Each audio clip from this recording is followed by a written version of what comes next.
Ahí en el grupo que tenemos ya van a tener todo lo que es toda la lección 3 y toda la lección 4 en las copias que yo les mandé anoche. Con eso en mente, ¿verdad? La lección que tenemos ahorita es la lección número 3.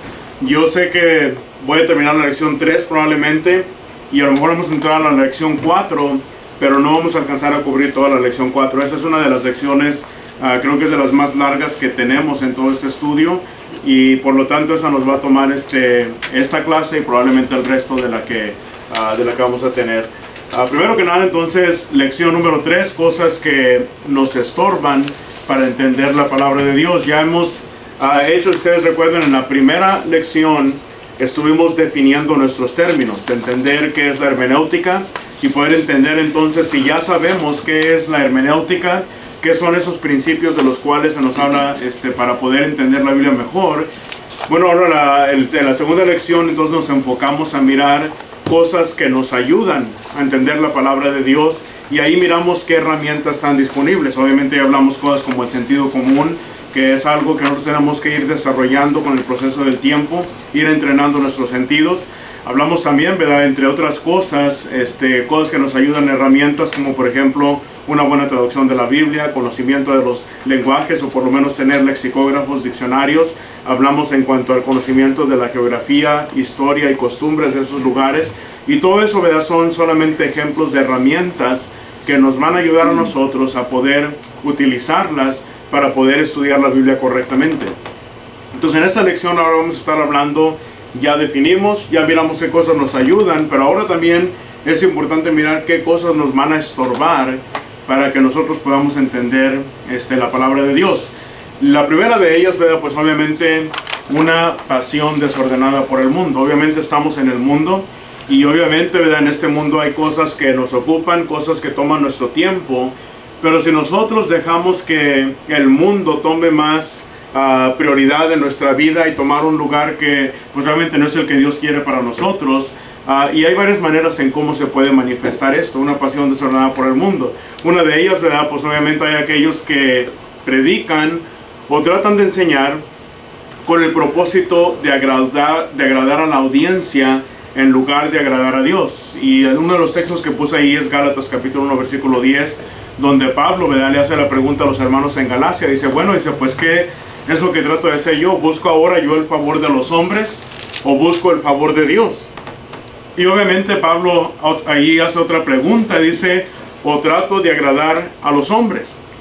Y llega a una conclusión, pues si todavía agradara a los hombres, no sería entonces yo siervo de Dios, ¿verdad?, que es lo que nos dice Gálatas capítulo 1 versículo 10. Entonces nuestro propósito, hermanos, no es para endulzar los oídos de aquellos que nos van a escuchar.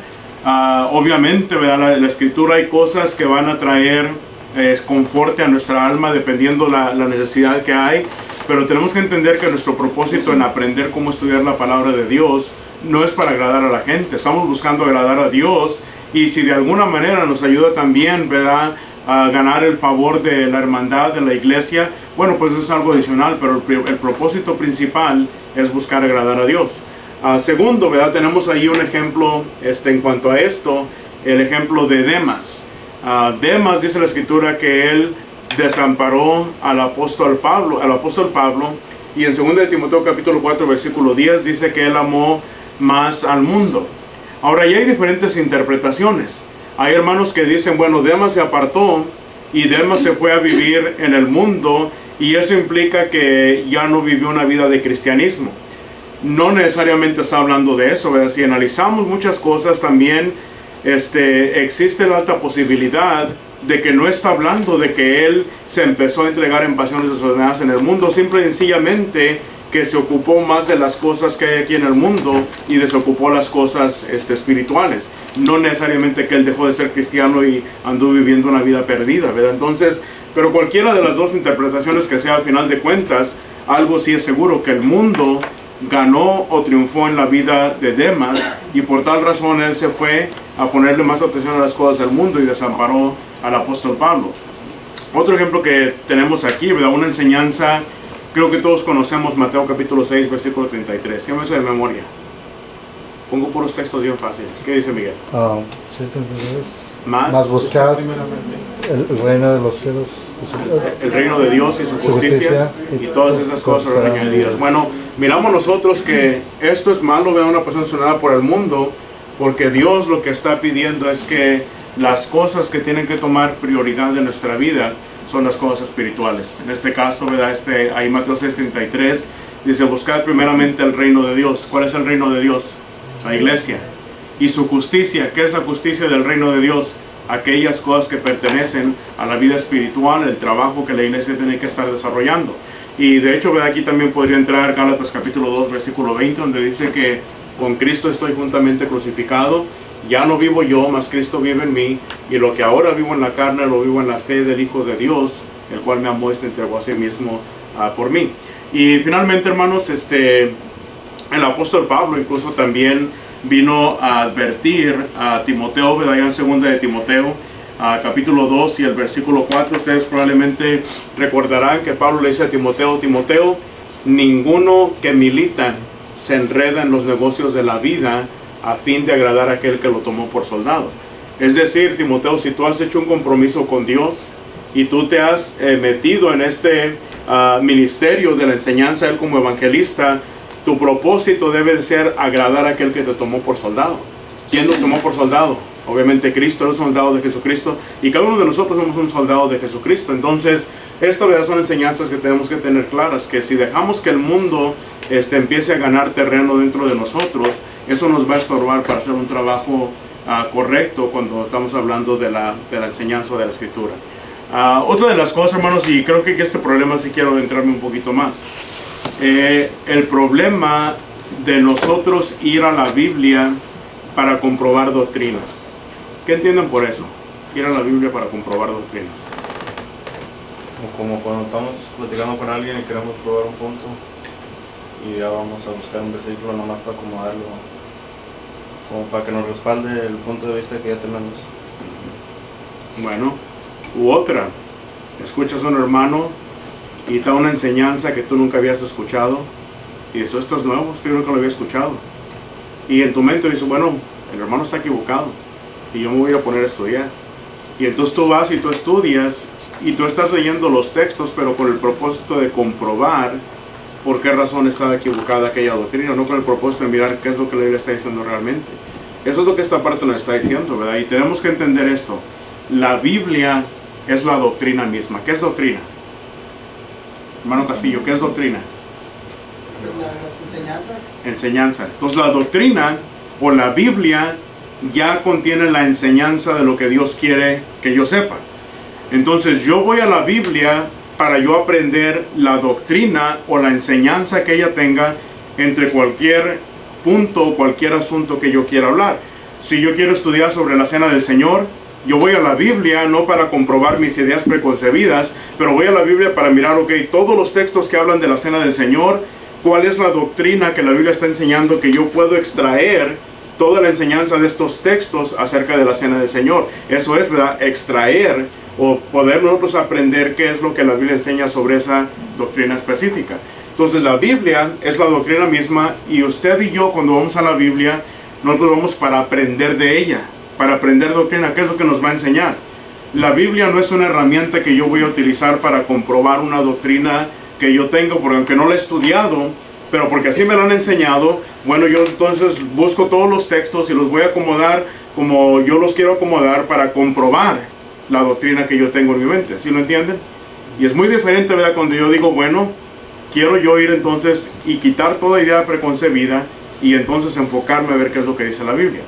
Para que podamos entender esto, en el tiempo del Señor Jesucristo había varias sectas. ¿Qué sectas había entre el judaísmo? ¿Los fariseos y qué? Fariseos y saduceos. ¿Ok? Díganme el ejemplo de una doctrina que enseñaban diferente los saduceos de los fariseos. Que no podían resucitar.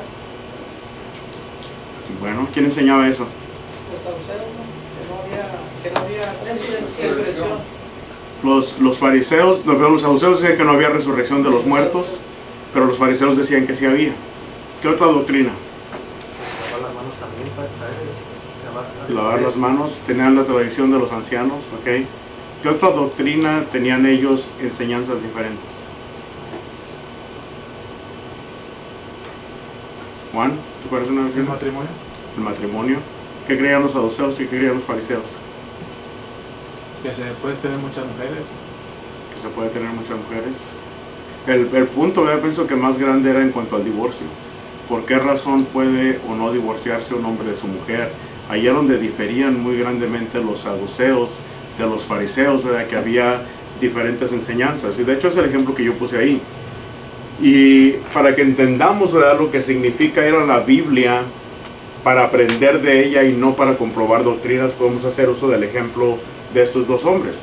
Por ejemplo, ¿en qué etapa, en qué era o en qué dispensación vivieron los fariseos y saduceos en el tiempo de Jesús? ¿Cuál dispensación? Bajo la ley, ¿verdad? ¿Qué enseñaba la ley sobre el divorcio? Ustedes van a Deuteronomio capítulo 24 y versículo 1, noten lo que dice ahí. Deuteronomio capítulo 24 y versículo 1 dice ahí: cuando alguno tomare mujer y se casare con ella, si no le agradare por haber hallado en ella alguna cosa indecente, le escribirá carta de divorcio y se la entregará en su mano y la despedirá de su casa. ¿De qué está hablando ahí? El divorcio, ¿verdad? ¿Cuál es el motivo para el divorcio?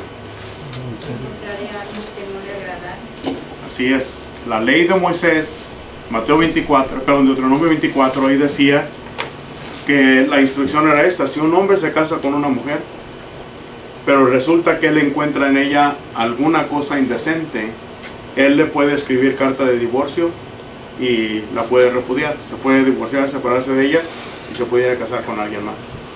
La pregunta es, ¿qué significa la frase que dice ahí: si hallare en ella cosa indecente? ¿Qué significa esa frase? Ahí es donde está el problema. El saduceo lo interpretaba de una manera y el fariseo lo interpretaba de otra manera. Chamay era uno de los que enseñaba, y Giliel era el otro. Y lo que miramos ahí, que había dos diferentes escuelas, dos diferentes interpretaciones en cuanto al mismo texto. Si usted le preguntaba al fariseo, ¿cuál es la enseñanza de Deuteronomio capítulo 24, versículo 1? Él dice: cualquier cosa. Puede ser cualquier cosa que yo considere algo indecente y lo hallé indecente en ella, y yo por cualquier motivo me puedo divorciar de ella. Eso decía el fariseo. Habría más esa ley. El saduceo decía: no. La único que puede ser indecente de encontrar una mujer es a menos que haya habido algún pecado en el cual ella ha sido adúltera, en la cual ella le ha fallado a su esposo. Entonces eso ha sido indecente y por lo tanto esa es la única manera que puede haber un divorcio. ¿Qué no estaban usando el mismo texto los dos? ¿Y que ambos no estaban sacando diferentes doctrinas y diferentes enseñanzas? Y cuando ellos le pedían que comprobara, ¿a dónde iban? A la Biblia. Y estaban usando el mismo texto, estaban usando el mismo pasaje del Antiguo Testamento, pero ambos comprobando doctrinas diferentes. Ese es el problema. Que cuando nosotros vamos a la Biblia para comprobar doctrinas, nos vamos a encontrar en un caso como los fariseos y los saduceos. Yo soy de los fariseos y esto yo creo, o yo soy de los saduceos y esto yo creo, y ambos, saduceos y fariseos, miramos al mismo pasaje, pero como yo ya tengo mi idea de que esta es la doctrina del fariseísmo, yo voy para comprobar, o voy a la Biblia para comprobar que nosotros tenemos la razón. Ese es el problema, ¿verdad? Cuando nosotros, y esto nos va a estorbar para poder aprender realmente lo que la Biblia está diciendo, si yo voy a ella para querer comprobar mi doctrina. ¿Lo entendemos ahí? ¿Sí? Ahora, nuevamente, el Señor Jesucristo en Mateo 19, del 3 al 9, Él viene y rompe, ahora sí, ni el uno ni el otro, ¿verdad? Está en lo correcto en lo que están haciendo. Dice, porque Él viene diciendo, más en el principio no fue así, sino que el que los unió en matrimonio, ¿verdad? Está hablando ahí que el matrimonio iba a ser algo para siempre. Y luego los fariseos le cuestionan, porque a los fariseos les dolió más eso que dijo Jesucristo. El saduceo estaba un poco más alineado a la enseñanza de Cristo, por eso él no se quejó, pero el fariseo sí brinca. Y él dice, entonces, ¿por qué Moisés mandó dar carta de divorcio? Y el Señor ni siquiera le alega con ellos que no fue mandamiento. Y él dice, lo toleró por causa de la dureza de vuestro corazón, ¿verdad? Fue tolerado, no fue un mandamiento. Y lo que miramos entonces, hermanos, que Jesucristo viene a establecer, y Él siendo Dios dice, mas yo os digo, que cualquiera que repudia a su mujer salvo por causa de fornicación y se casa con otra adultera, y la que se casa con ella también está viviendo en adulterio. Solamente una condición vino a dar el Señor. Por lo tanto, miramos aquí nosotros, ¿verdad? Que si vamos a los grupos denominacionales, que sería algo similar a los fariseos y saduceos, ellos van a la Biblia para comprobar sus doctrinas. No van para aprender qué es lo que Dios realmente les está diciendo. Y esa es la diferencia que tenemos que hacer nosotros. Y debo decirles, tristemente dentro de la iglesia también, específicamente en cuanto a este mandamiento, hay diferentes enseñanzas. Usted va a diferentes partes de México y todo el mundo lee Mateo 19, versículos del 3 al 9, todo el capítulo 19, y hay aquellos que dicen, no, ese texto solamente era para los judíos y no aplica para el resto de la iglesia, solamente era para ellos. Hay aquellos que dicen, no, incluso el hombre, aunque muriera su esposa, no se puede volver a casar, porque si él se vuelve a casar está en pecado. Y son miembros de la iglesia de Cristo y son predicadores de la iglesia de Cristo, pero dependiendo de qué lugar, cada quien tiene su propia enseñanza también en cuanto a esto. Entonces es lo que estoy hablando, ¿verdad? Que si nosotros no tenemos cuidado de ir a la Biblia sin ser fiel a ningún ser humano, más que ser fiel a Dios y buscar realmente cuál es la enseñanza de Dios, y yo aplico los principios, yo voy a aprender la doctrina. No voy a comprobar lo que alguien más me enseñó, voy a comprobar qué es lo que Dios me está enseñando y lo que Él me quiere decir. ¿Había levantado la mano, no? Sí, es como lo que dicen que cuando no son bautizados, que se bautizan, ¿no? Y no porque lo hizo cuando todavía no era bautizado, ahorita es otra nueva criatura, pero le acomodan y ya no cuenta lo que hizo, que sí cuenta. Sí. Pero lo que quieren ellos es arreglarlo para que no se sienta mal la persona y no tenga que hacer lo que la palabra de Dios dice. Sí, es verdad. Y más adelante vamos a hablar en eso, ¿verdad? En cuanto a la autoridad de la Biblia, a quién aplican todos estos mandamientos, ¿verdad? Pero sí es parte de ello. Pero bueno, el punto principal aquí, hermanos, es tenemos que tener cuidado que no caer en el mismo error que estos grupos religiosos cayeron. Y no vamos a ir a la Biblia a comprobar doctrinas, sino vamos a ir a comprobar cuál es la voluntad de Dios. Eso es lo que yo quiero aprender, ¿ok? Y aquí solamente puse como ejemplo, ¿verdad? Porque tristemente los fariseos, ustedes lo saben, el Señor Jesucristo los reprendió en Mateo capítulo 15 y versículo 9, porque Él les dijo que ellos estaban reemplazando o invalidando los mandamientos de Dios, y en lugar de enseñar los mandamientos de Dios estaban enseñando mandamientos de hombres, o poniendo la tradición o el mandamiento de los hombres por encima de los mandamientos de Dios, y ese fue uno de los errores que ellos habían estado cometiendo. Y pues solamente hasta ahí lo que quiero tratar en cuanto a este punto. Otro problema también que no nos va a ayudar es si nosotros vamos a leer la Biblia, pero no vamos realmente con una intención, o la mente, mi deseo cuando yo la leo, si no voy con una intención de querer aprender de ella. Entonces hay veces que nosotros leemos la Biblia, pero la leemos por compromiso, ¿verdad? O porque tengo que yo usar un poco de tiempo para estudiarla, para leerla, pero realmente no estamos yendo a ella con un propósito de aprender. O la otra que yo siempre he dicho, a veces leemos, pero no hay una regularidad, no hay un sistema, ¿verdad?, de lectura en cuanto a esto, y no entro mucho porque este es un tema de que hemos hablado en muchas ocasiones. También es un problema grande. Querer sobresalir, o el deseo de ser reconocidos como personas que ejercen liderazgo en pensamiento. Díganme ustedes qué ejemplos pueden pensar de la Biblia de esto. Ahí está uno, obviamente, de otra vez. Pero ¿qué más ejemplos pueden pensar? De alguien que quiso sobresalir. ¿Nadie? El mago, hermano. ¿Cómo?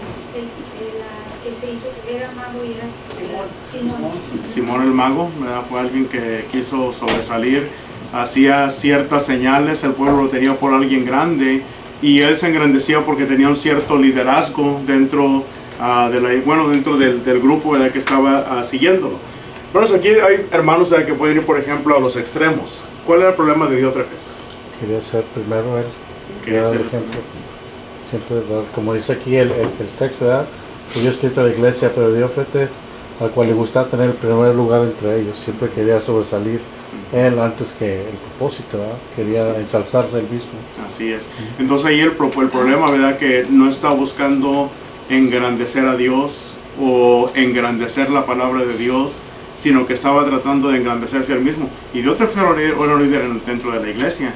Ahora, no sabemos con exactitud qué era, si era solamente un predicador, si era un diácono, si era un anciano, eso no lo sabemos, pero lo que sí sabemos, que él era alguien que, dice la Escritura, buscaba tener el primer lugar. Él quería sobresalir, quería ser el que estaba delante, el primero, el que lleva el liderazgo, el que lleva la batuta, ¿verdad? Como ustedes le quieran llamar. Ese era el problema de este hombre.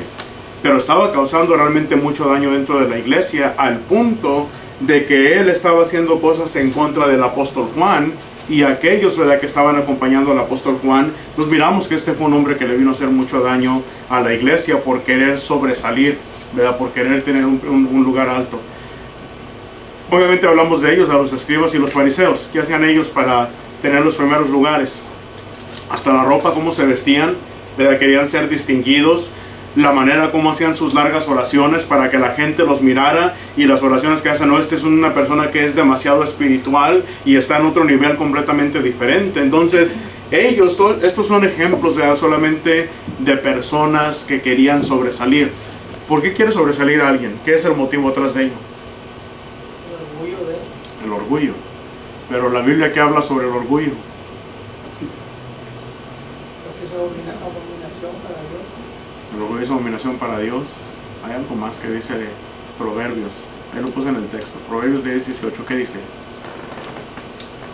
¿Quién lo tiene? Proverbios 16:18. ¿Qué pasa con el orgullo? ¿Qué es el problema del orgullo? ¿Lo tienes ahí, Miret? Léelo, por favor.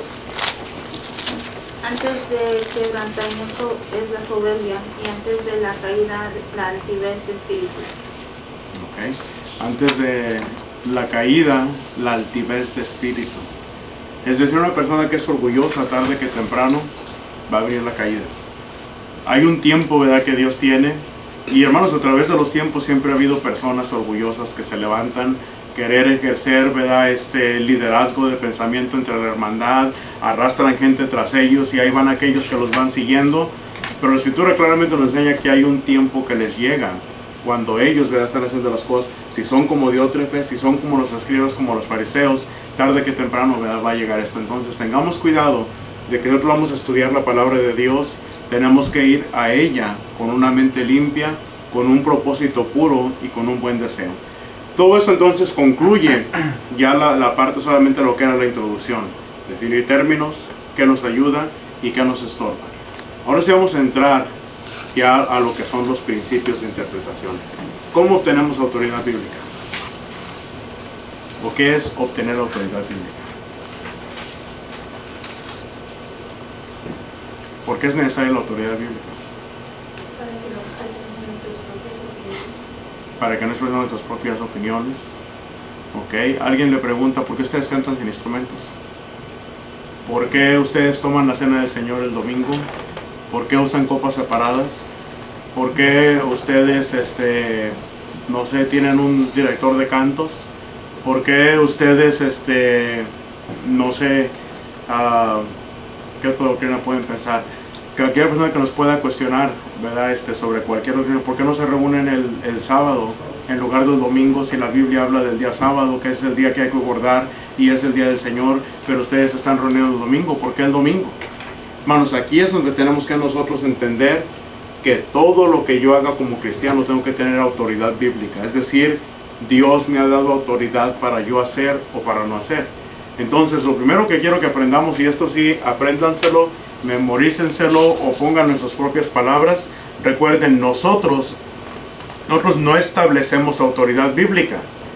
Dios es quien ya ha establecido la autoridad en la palabra de su palabra, y por lo tanto, cuando yo voy a la Escritura, yo voy para descubrir y obtener la autoridad que Dios ya ha dejado allá dentro de las Escrituras, ¿verdad? Eso es lo que yo tengo que entender cuando estoy hablando de que cómo yo obtengo autoridad.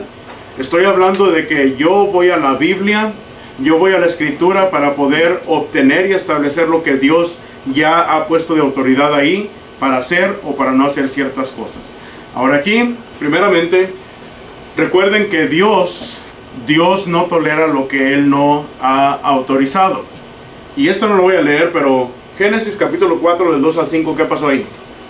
¿Por qué razón fue que Dios no toleró, no aprobó y Dios rechazó la ofrenda que Caín le trajo. ¿Cuál es el problema ahí? Su actitud. hacia las cosas de Dios. Su actitud hacia las cosas de Dios, ¿fue eso la actitud? Porque no ofreció lo mejor. Porque no ofreció lo mejor. ¿Ok? Más específico. ¿Qué fue? A ver, Lili, ¿por qué razón Dios rechazó la ofrenda de Caín? Pues como dijo la hermana, no le dio lo mejor que él tenía para, o sea, lo que Dios se merece. ¿Ok? ¿Alguien más? No siguió la regla. ¿Cómo? No siguió la regla. ¿No siguió la regla? ¿Cuál regla? Lo que Dios pedía de sacrificio. Había algo específico que Dios pedía. Quiero hacer una pregunta. ¿Qué es la fe? La No, hombre, hombre, tan bárbaros ustedes. No se ve. No, pues sí, nomás saber con lo que no se ve. ¿Dónde lo leo? ¿Dónde leen eso? Hebreos 11:1. Es pues la fe, la certeza de lo que se espera, la convicción de lo que no se ve. Porque esto yo soy cierto de algo. ¿Dónde lo leo? Romanos 10:17. Así que la fe viene por el oír y el oír por la palabra de Dios. El problema es que la ofrenda de Caín no fue una ofrenda de fe. No hizo conforme a lo que Dios le había pedido. Porque cuando Dios le hace la pregunta a Caín, le dice, hey, dice, ¿por qué ha decaído tu semblante? ¿Por qué estás molesto? ¿Por qué estás enojado? Si bien hicieres, ¿no serías enaltecido? Esa frase, ¿verdad? Que él dice, si bien hicieres, si hubieras hecho las cosas como yo te las pedí, como yo las he demandado, entonces hubiera sido acepto. Pero como no lo hiciste por fe, basado en lo que yo te había revelado, por esas razones que no ha sido acepto. Obviamente ahí entra la actitud, ¿verdad, hermano? Tiene correcto, la actitud tiene que entrar, que no le dio lo mejor, pero el punto no es eso. El punto es que no fue una ofrenda de fe. No fue basado en lo que Dios le había pedido y por lo tanto Dios lo rechazó. Ahora, aunque el texto explícitamente no me lo dice, yo sé lo que es la fe y yo sé cómo obtengo la fe y yo sé que para yo agradar a Dios, no solamente tengo que escuchar, sino tengo que poner sus mandamientos por obra. Y si Caín no pudo ser agradable delante de Dios, es porque no cumplió el mandamiento de Dios como él se lo pidió, ¿verdad? Entonces ahora, para poder esforzar esto, un ejemplo que yo sí puedo pensar es el ejemplo de Caín cuando traslada el arca de Jerusalén. Si ustedes se acuerdan de la historia, ¿cómo la trasladó la primera vez? Primera de Crónicas 13, 1 al 14. ¿Cómo la traslada la primera vez? Con animales. ¿Con animales? Una carreta. Primero, todo lo que David hace, alguien dijera, oye, pues parece que está haciendo todo bien.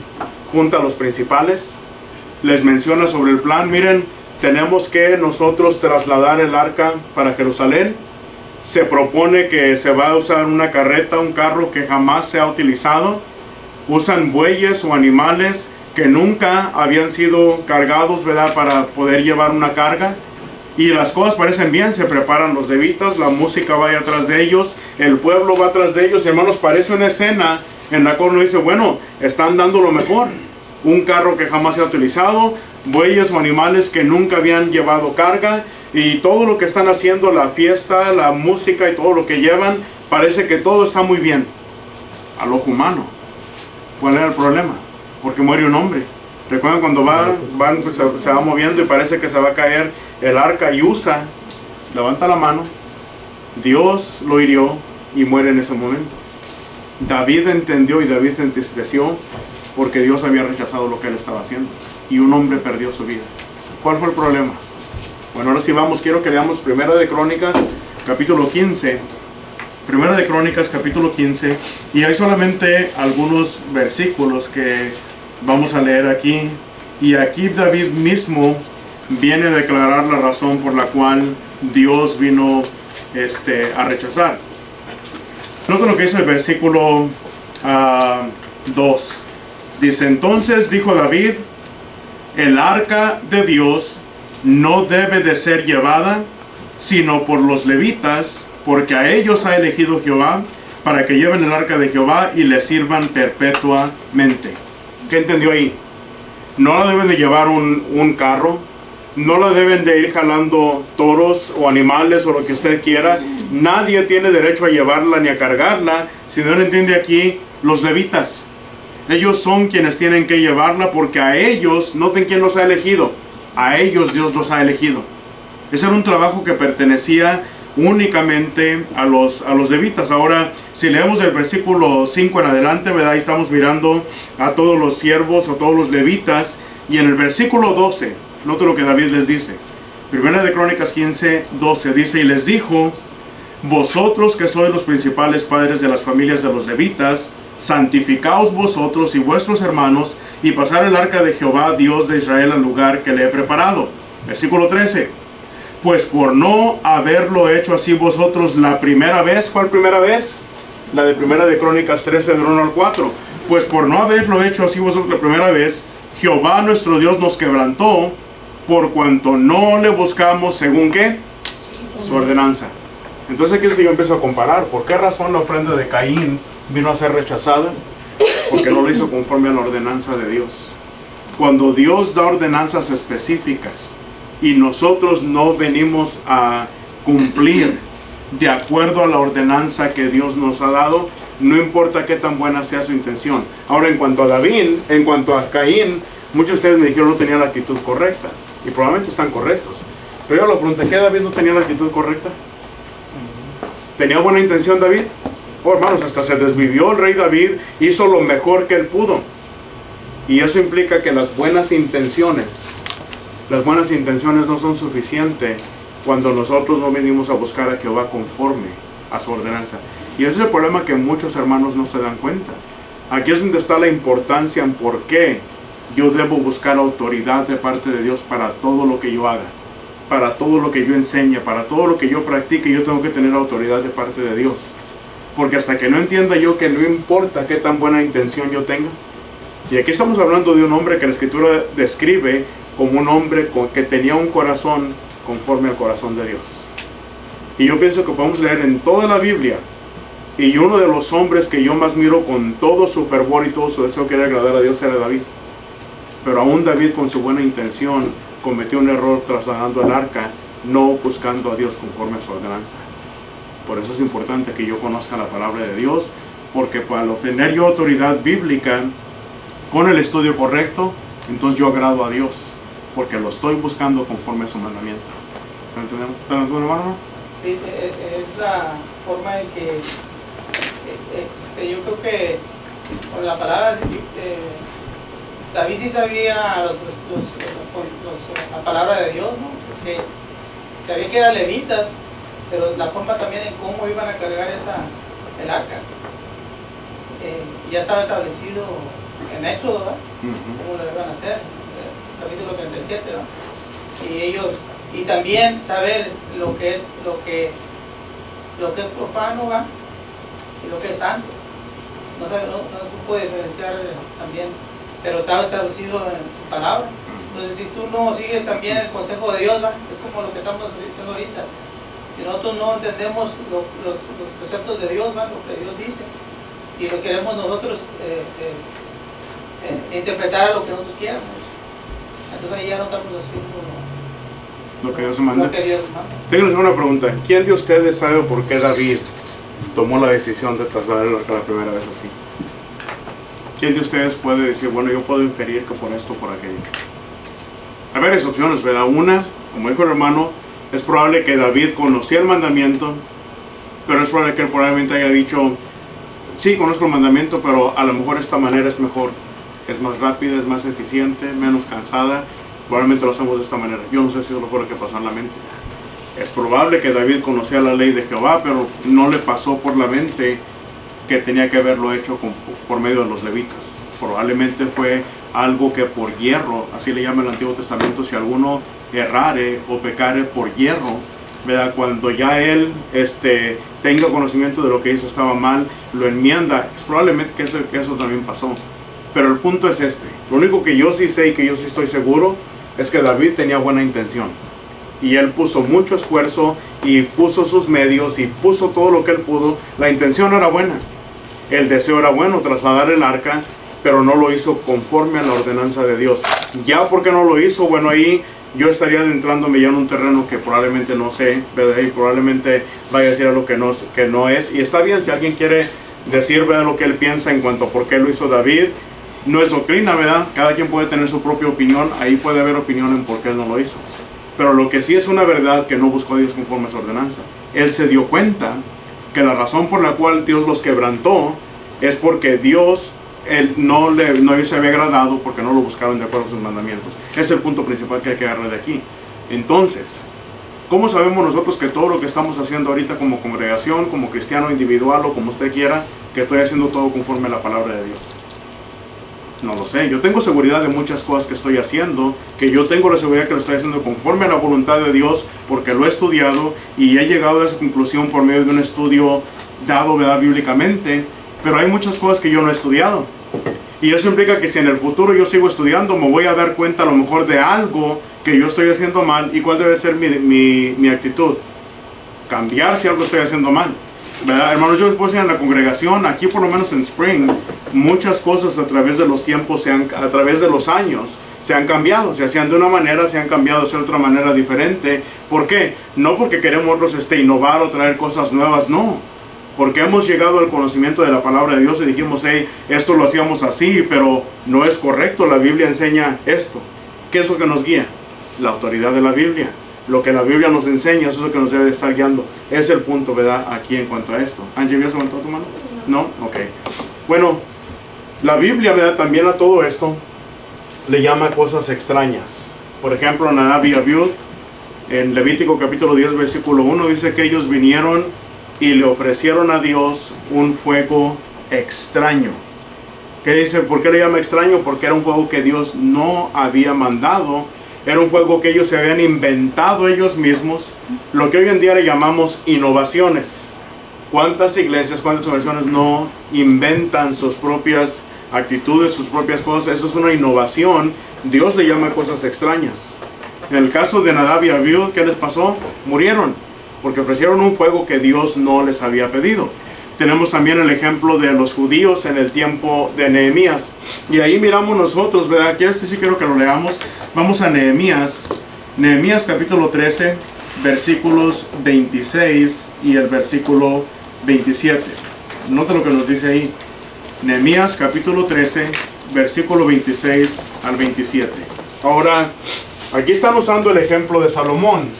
Porque lo que ellos están diciendo que el pecado que ellos habían cometido en el tiempo de Nehemías era un pecado que Salomón también había cometido. Versículo 26.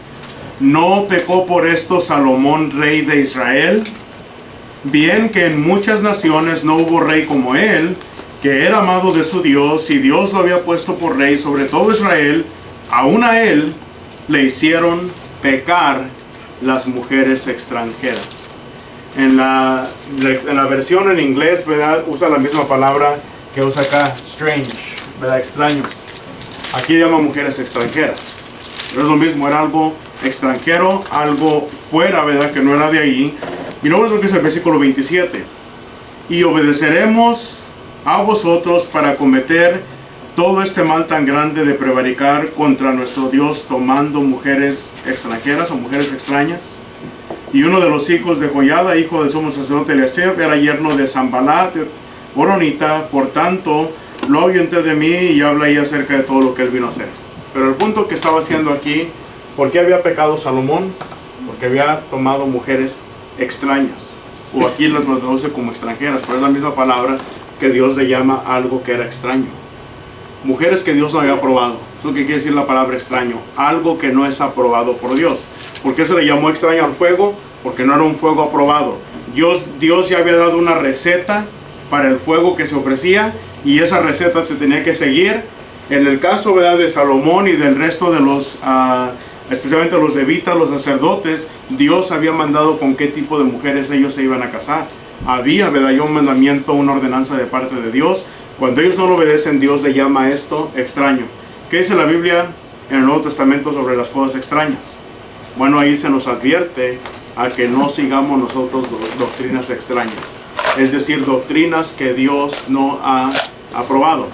Y aquí hay muchas doctrinas, hermanos, que pudiéramos pensar. ¿Quién puede decirme el ejemplo de una doctrina extraña?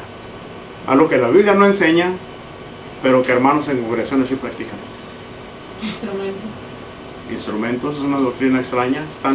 metiendo una adoración que Dios no ha aprobado. Rosa y luego el hermano Jorge. Mujeres predicando en toda la iglesia. Mujeres predicando, ¿verdad? En la audiencia general delante de la iglesia. Hermano Jorge. Tengo que decir las responsabilidades que Dios no demanda a las mujeres. Así es, bueno, pues acá en lo que dijo la hermana Rosa. ¿Alguien más? Wesley. Cantos durante la cena. Un canto, ¿verdad? Entonar un canto mientras que está tomando la cena. Ya se están revolviendo ahí dos mandamientos y se está haciendo un desorden de algo que debería haber un orden y un tiempo de meditación. Ajá. Usando imágenes. ¿Cómo? Adorando imágenes. Adorando imágenes, ¿verdad? Bueno, ya entrando más en las denominaciones. Entonces, si miramos todo esto, hermanos, hay muchas doctrinas que muchas iglesias, ¿verdad?, están utilizando, que son doctrinas extrañas. No son doctrinas que Dios ha aprobado, no son doctrinas que Dios ha ordenado, y por lo tanto se están haciendo dentro de la iglesia. Y eso es lo que tenemos que tener cuidado de no caer nosotros en ese error. ¿Ok? ¿Cómo Dios no autoriza? Esta parte también es importante. ¿Autoriza Dios si es algo que a mí me gusta hacer? ¿O a la mayoría de la iglesia votamos todos y esta es la manera como nos gusta hacer? No prueba, ¿verdad? Dios prueba de mis gustos personales. Lo que puede hacer, ¿verdad?, pues algo similar a eso. Conclusiones erróneas que yo alcance es otra.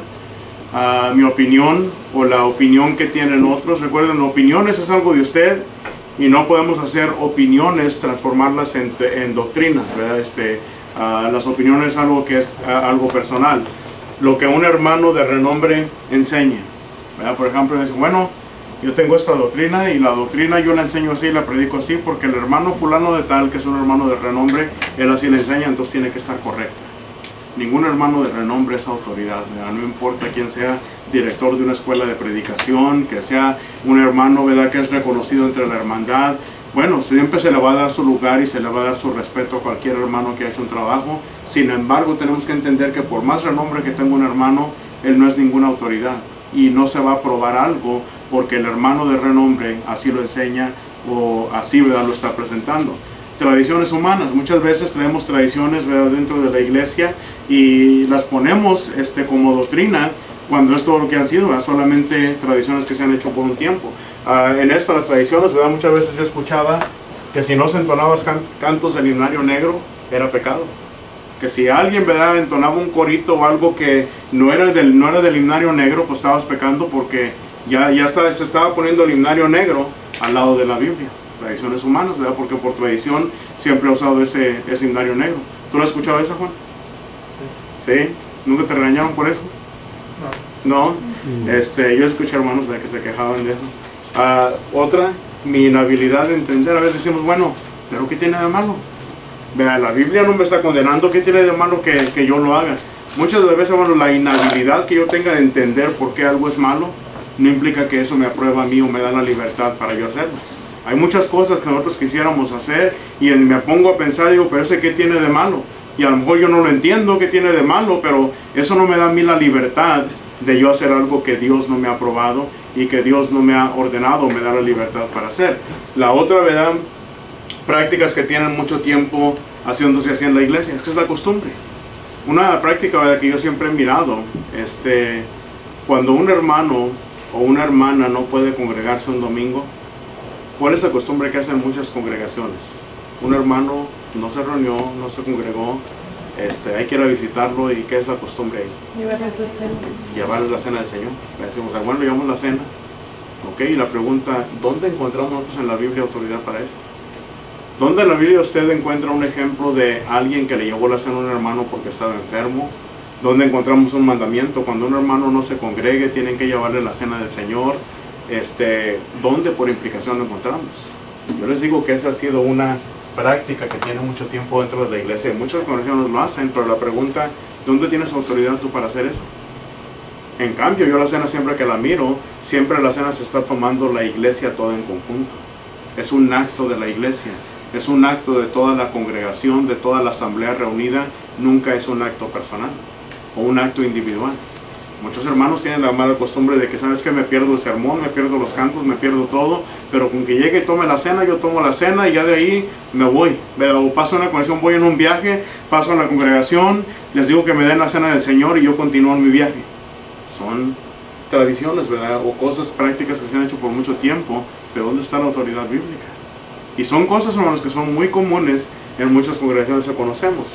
Y hoy vamos a entrar a hablar de lleno en esto, el silencio de las Escrituras. Cuando dicen, bueno, es que la Biblia no lo aprueba, ni lo está reprobando. Bueno, esta siguiente sección que voy a hablar, aquí sí quiero poner mucho énfasis porque esta va a ser importante, ¿verdad? Que ya vamos a entrar a lo que es el silencio de las Escrituras. Creo que aquí vamos a parar. ¿A qué horas empezamos? No, a las 2:30, ¿verdad? Empezamos. 2:30. Bueno, a las 3:30 voy a tratar de acabar. ¿Qué hay con respecto al silencio de las Escrituras? Por ejemplo, el uso de instrumentos en la adoración. ¿Por qué no usamos instrumentos en la adoración? No hay un texto, ¿verdad?, que diga, cuando cantes o vas a alabarle a Dios, solamente puedes cantar, pero no puedes utilizar instrumentos. ¿Hay un texto que diga eso? No. O hay un texto donde ustedes miran a un apóstol regañando a una iglesia porque estaban usando instrumentos y les diga ahí, eso no se debe de hacer. No lo hay. Entonces, ¿cómo sabemos que por el simple hecho de que no hay algo que lo prohíba, es decir, la Biblia guarda silencio en ello, cómo sabemos que solamente tenemos autoridad para cantar? Porque el texto, la Biblia nos dice que nomás la cantas, pero nuestra voz. ¿Dónde dice eso, hermano? Hebreos 13:15. Hebreos dice que debemos ofrecer fruto de labios que confiesen su nombre. ¿Y qué dice Colosenses 3:16? La palabra de Dios mora en abundancia en vuestros corazones, ¿verdad? Cantando a Dios con salmos, con himnos y cánticos espirituales. ¿Qué es el verbo que usa ahí? ¿Qué es un verbo? Cantar. Una acción. Algo que describe una acción. ¿Y el verbo ahí es qué? Cantar. No dice tocar, sino dice cantar, cantando a Dios con salmos, con himnos y cánticos espirituales. Acá es más específico, que aquí dice ofreciendo fruto de labios que confiesen su nombre. Entonces la Biblia me dice que cuando yo voy a adorar a Dios y yo voy a hacer el canto, lo que la Biblia me está autorizando es que yo puedo dar fruto de labios y que yo puedo cantar y que yo puedo, ¿verdad?, usar mi boca, mis labios, mis cuerdas vocales, todo esto, ¿verdad?, para alabar a Dios. Pero la pregunta otra vez, alguien va a decir, sí, pero no me está prohibiendo los instrumentos. Porque eso es lo que están diciendo los... ¿Saben ustedes que una de las denominaciones que salió de la Iglesia de Cristo son los discípulos de Cristo? O la Iglesia Cristiana. Pasan ahí por la calle y dice Iglesia Cristiana. Esa Iglesia Cristiana salió de la Iglesia de Cristo. Incluso ellos se quedaron con todos los edificios en los 1900 y la Iglesia de Cristo tuvo que empezar otra vez porque muchos edificios se quedaron ellos con lo de la iglesia. Pero la Iglesia Cristiana, la diferencia entre ellos y nosotros, bueno, ahora ya hay más, pero ellos decían, el silencio de las Escrituras me permite a mí poder adorar a Dios con instrumentos. Y por eso añadieron instrumentos a ellos, porque el silencio se los permite. Uno de los ejemplos que yo siempre doy, ¿iba a decir algo, hermano? Sí, usted dice que no nos dice específicamente que usemos los instrumentos, pero ahí sí nos dice cómo debemos de cantar, con fruto de labios. ¿Han oído ustedes de la ley de la inclusión y la ley de la exclusión? ¿Qué es la ley de la inclusión y la ley de la exclusión? La ley de la exclusión es cuando hay mandamiento directo, automáticamente excluye todo lo que es fuera de... Ok, repítelo otra vez en voz alta, me gustó esa definición. Cuando hay mandamiento directo, automáticamente excluye todo lo que es fuera de ese mandamiento. Cuando Dios nos da un mandamiento que incluye algo, excluye todo lo demás. Uno de los ejemplos fáciles para entender es, por ejemplo, en Génesis, cuando Dios le dice a Noé, hazte un arca de madera de gofer. Le tuvo que decir Dios a Noé, asegúrate de que no uses mezquite, de que no uses pino, de que no uses oak, de que no uses esto. ¿Verdad que Dios no tuvo que decir eso? En el momento que Dios incluye ya lo que Él le pidió, vas a hacerla de madera de gofer, incluye solamente la madera de gofer, pero excluye cualquier otro tipo de madera. Si Dios ya me dijo, vas a dar fruto de labios que confiesen mi nombre, vas a cantar, ¿verdad?, con tu boca, tus labios, haciendo uso de lo que Dios te ha dado, entonces ese mandamiento es inclusivo.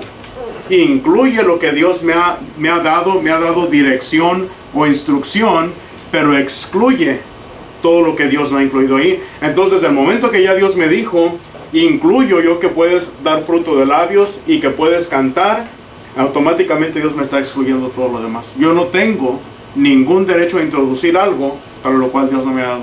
Ese es el silencio de las Escrituras, ¿verdad? Ahora, ¿Qué hay, por ejemplo, en cuanto a los cuerpos de la resurrección?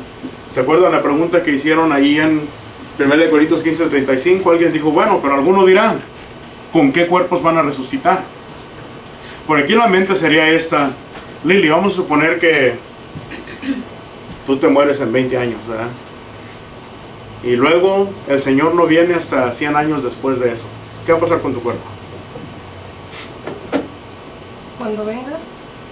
Bueno, cuando te mueras, entre esos 100 años, ¿qué va a pasar? Desde 20 años, que de aquí a 20 años que mueras, y luego ya se tarda el Señor 100 años, tu cuerpo por 100 años va a estar aquí en la tierra enterrado por ahí en algún lugar, o incinerado, ¿verdad? Dependiendo de lo que vaya a hacer Wesley, si se quiere ahorrar un dinero y todavía está vivo, ¿verdad? Pero la pregunta es, ¿qué va a pasar con ese cuerpo? Se descompone. Se va a desintegrar completamente. Esta le decían la pregunta a estos hermanos en Corinto. Decían, bueno, tú estás hablando de una resurrección, pero asumiendo, hermanos, que ya han muerto hace mucho tiempo, que ya su cuerpo se ha descompuesto, ¿con qué cuerpo van a resucitar? Bueno, ahí es donde Pablo empieza a explicar, bueno, necio, ¿verdad?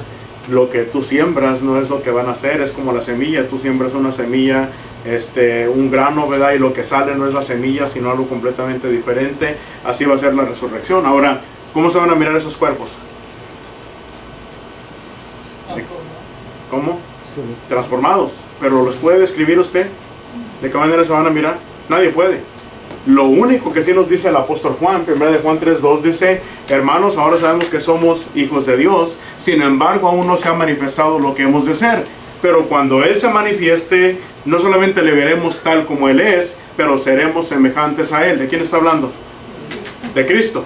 Está hablando de Cristo. Bueno, la Escritura no me ha revelado, ¿verdad?, de qué manera se van a ver esos cuerpos. Imagínense que un hermano se pare al frente de la congregación y les diga, les voy a predicar ahora sobre cómo va a ser la manera que se van a mirar los cuerpos cuando venga la resurrección. ¿Qué pensarían ustedes? ¿Y de dónde va a agarrar el hermano material?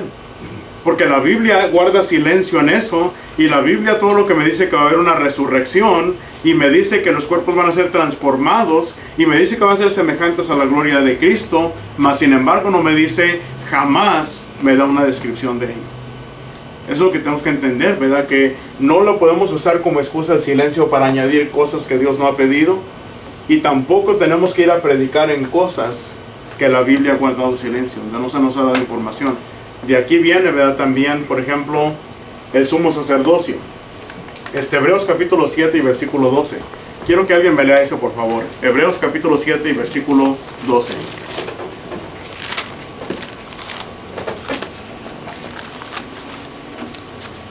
Por cambiado el sacerdocio, necesario es que haya también cambio de ley. Ok, espérate ahí solamente. Porque cambiado el sacerdocio, necesario es que también haya cambio de ley. ¿Cuál es el contexto que está hablando aquí? ¿Por qué haya cambiado el sacerdocio? Juan, ¿te acuerdas? Para que Cristo pueda ser el sumo sacerdote, ¿no? Sumo sacerdote. Recuerden, ahí Pablo comienza a hacer un argumento.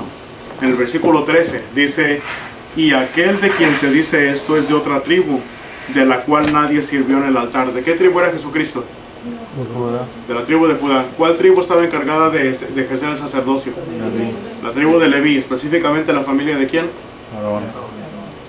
¿No dijo alguien? De Aarón. Bueno, era Aarón. Ahora, lo que miramos ahí entonces, tenía que ser de los levitas y específicamente de la familia de Aarón para poder ejercer el sacerdocio. Si no era de los levitas, si no era de los descendientes de Aarón, no podía ejercer el sacerdocio. Pero luego se dice que Cristo es el sumo sacerdote.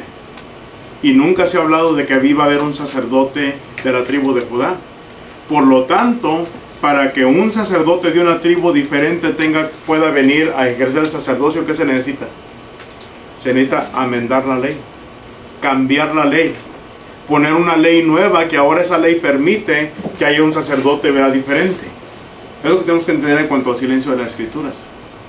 Si nosotros queremos apelar al silencio de las Escrituras para meter doctrinas, entonces estamos cambiando la doctrina que Dios ha establecido. Por ejemplo, quien introduce instrumentos está cambiando la doctrina que Dios ha dado, porque Dios fue específico en lo que Él quería. Quien introduce cualquier cosa que Dios explícitamente no ha ordenado, o que Dios de una manera implícita no lo ha ordenado, nos ha dejado algún ejemplo, o es algo que nos ayuda a avanzar cierto mandamiento, entonces yo estoy introduciendo algo nuevo y por lo tanto, ¿qué estoy haciendo? Cambiando la ley. Estoy cambiando los mandamientos de Dios. ¿Tiene un hombre derecho a cambiar los mandamientos de Dios? Jamás. Todo aquel hombre que ha cambiado los mandamientos de Dios, ya miramos a Nadab y Abiú, miramos lo que pasó en el tiempo del rey David. Entonces, ¿cuál debe ser mi actitud en cuanto al silencio de las Escrituras? Deuteronomio 29, ¿qué dice? A ver, ¿a quién le pregunto?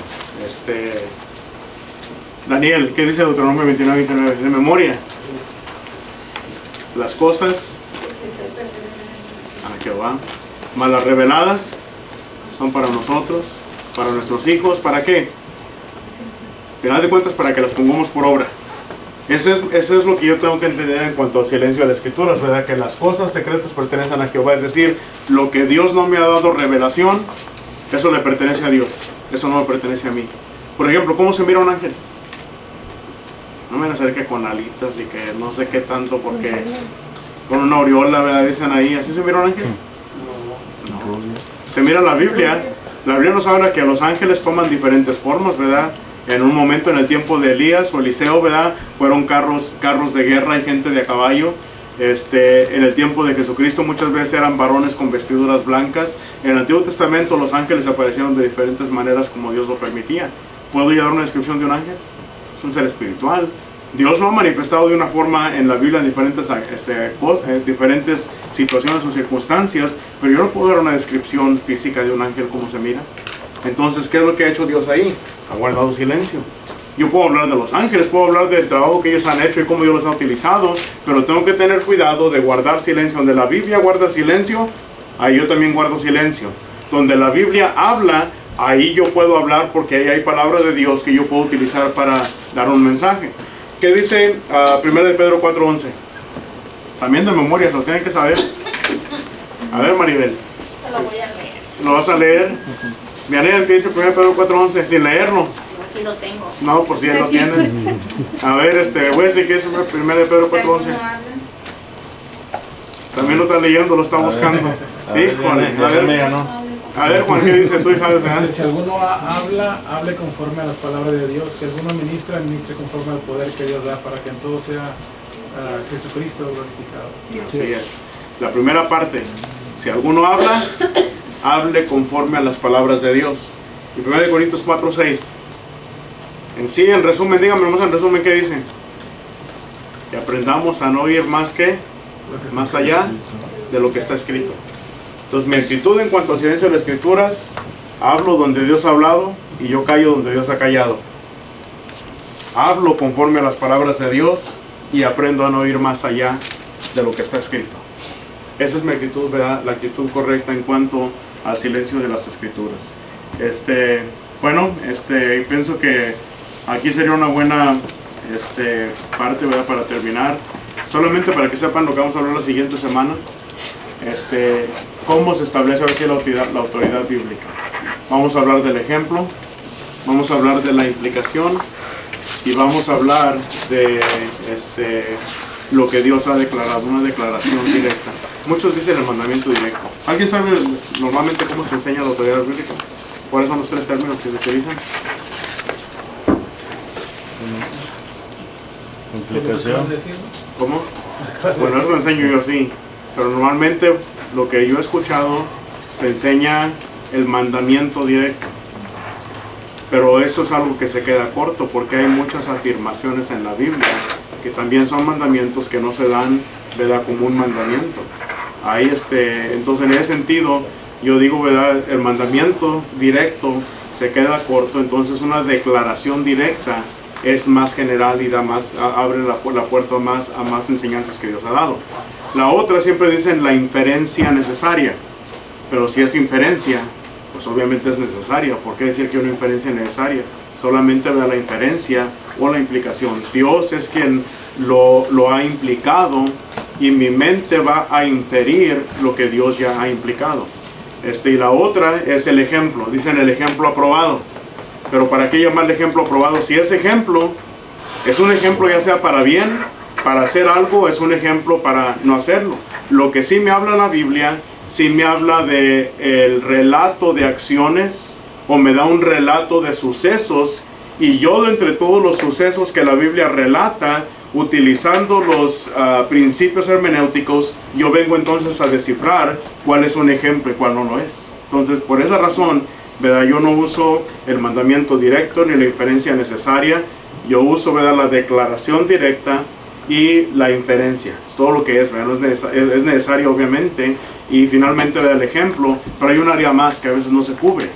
El área de lo conveniente. Y ahí en esa área de lo conveniente es donde nosotros venimos a justificar muchas cosas que tenemos hoy en día. Yo les hago la pregunta a ustedes, por ejemplo, ¿dónde en la Biblia dice que yo puedo usar un proyector para dar una clase? Para empezar, la palabra proyector ni siquiera existía cuando se escribió el Nuevo Testamento. Eso es algo que es un invento nuevo. Bueno, entonces, ¿qué autoridad tengo yo para usarlo? Recuerden, esta sección es obteniendo autoridad de parte de Dios.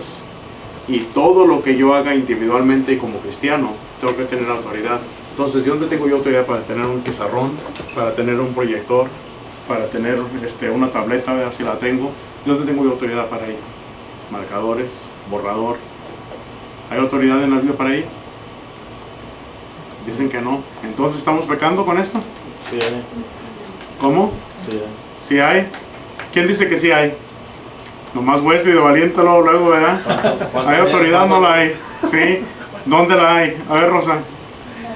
En la Biblia, no, pues sí. Es el punto, vamos a estudiar esto, no tenemos la autoridad.